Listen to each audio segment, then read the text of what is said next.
Smart ফার্মিংয়ের সকল কৃষক বন্ধুদেরকে স্বাগত জানিয়ে শুরু করছি আজকের এই ভিডিওটি।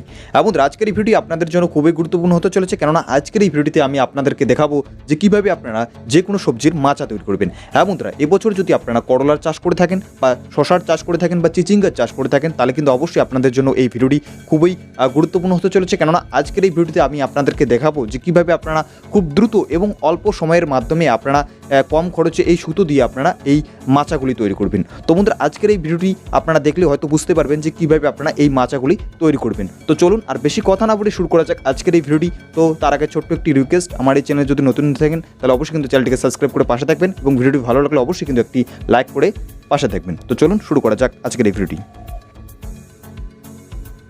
তো অধিকাংশ চাষি বন্ধুদের কাছে এই মাচা কথাটা আসলেই কিন্তু মনে হয় যে অনেকটাই খরচ সাপেক্ষ এবং খুবই ঝামেলার কাজ, এবং এই কারণেই অনেক চাষি বন্ধুরাই এই মাচা জাতীয় সবজির চাষটাকে অ্যাভয়েড করে রাখে।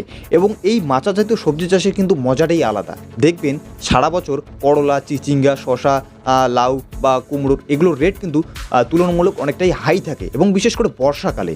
এবং এই বর্ষাকালে কিন্তু এই সবজিগুলির মার্কেট খুবই হাই থাকে, এবং এই চাষগুলি করলে কিন্তু আপনারা খুবই লাভজনক বা লাভ করতে পারবেন।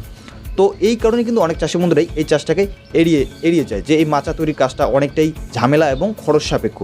বাট আপনারা কিন্তু সঠিক প্রসেস না জানার কারণেই এই কথাটা চিন্তা ভাবনা করেন। বাট অনেক চাষি বন্ধুরা কী করে, মাটিতে চাষ করে, অর্থাৎ এই করলা, শশা, চিচিঙ্গা বা যে সমস্ত লাউ রয়েছে বা কুমড়ো রয়েছে সেগুলো কিন্তু মাটিতে চাষ করেন। কিন্তু মাটিতে চাষ করলে কি হয়, দেখবেন অনেক সময় যদি অতিরিক্ত বৃষ্টি হয়ে যায় তাহলে কিন্তু সমস্যা হয়ে যায়। বৃষ্টির ফলে দেখবেন মাটিতে বিভিন্ন ধরনের পোকা আসে, এবং পোকার ফলে সেই পোকাগুলি ফসল খেয়ে নেয় বা ফসলগুলির কোয়ালিটি নষ্ট করে দেয় বা কালার নষ্ট হয়ে যায়। তো সেই ফসলগুলি কিন্তু আপনারা মার্কেটে নিয়ে গেলে ভালো রেট পাবেন না। তো তাই আপনাদেরকে বলছি যে আপনারা যদি এই ফসলগুলি মাচাতে চাষ করেন তাহলে অনেকটাই প্রফিট করতে পারবেন। আশা করছি আপনারা জানেন যে বর্তমানে এই মাচা জাতীয় সবজিগুলির মার্কেট রেট কীরকম রয়েছে। তো আজকের এই ভিডিওটি দেখলে আপনাদের কনসেপ্ট ক্লিয়ার হয়ে যাবে যে কীভাবে আপনারা খুব কম খরচে এবং খুব দ্রুত এবং এই সুতোর সাহায্যে আপনারা কীভাবে মাচা তৈরি করবেন। তো বন্ধুরা, এই প্রসেসে যদি আপনারা মাচা তৈরি করেন তাহলে কোন কোন উপকরণগুলি লাগবে। তো এর জন্য আপনাদেরকে কিন্তু 3টা উপকরণ লাগবে। সেটা হচ্ছে, প্রথমটা হচ্ছে বাঁশ, এবং সেকেন্ডটা হচ্ছে স্টিলের সরু তার, এবং তৃতীয়টা হচ্ছে সুতো।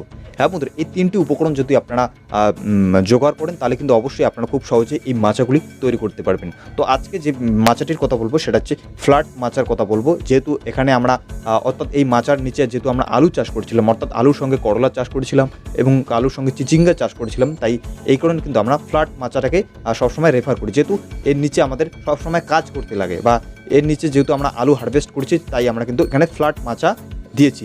এছাড়াও কিন্তু আপনারা যদি সিঙ্গেল জমিতে অর্থাৎ কোনো অন্য ফসল ছাড়াই যদি আপনারা চাষ করতে চান তাহলে কিন্তু আপনারা এ প্যাটার্ন বা আই প্যাটার্নের মাচা কিন্তু আপনারা দিতে পারেন। যেহেতু আমরা এখানে ইন্টারক্রপিং মেথডে আর একটা ফসল চাষ করেছি, তাই আমরা কিন্তু এখানে ফ্ল্যাট মাচা দিচ্ছি, এবং এর নিচে কিন্তু আমাদের কাজ করতে হয়, এবং এর নিচে কিন্তু আমাদের যেমন স্প্রে করতে লাগে, বা এর নিচে কিন্তু আমাদের জমির যে বেড রয়েছে সেই বেড বা জলসেচ করতে লাগে, তাই আমরা কিন্তু এখানে ফ্ল্যাট মাচা দিয়েছি।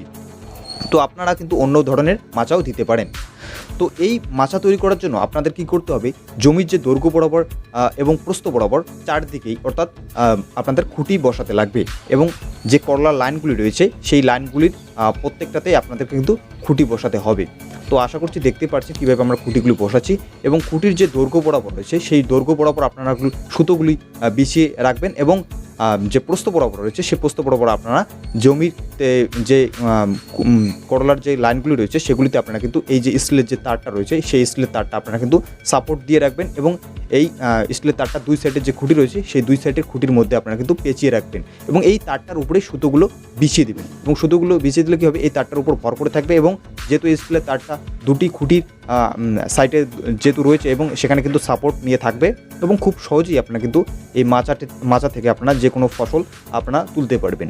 বিশেষ করে করলা, শশা, চিচিঙ্গা এই ধরনের সবজিগুলি আপনারা খুব সহজেই কিন্তু এখান থেকে হারভেস্ট করতে পারবেন।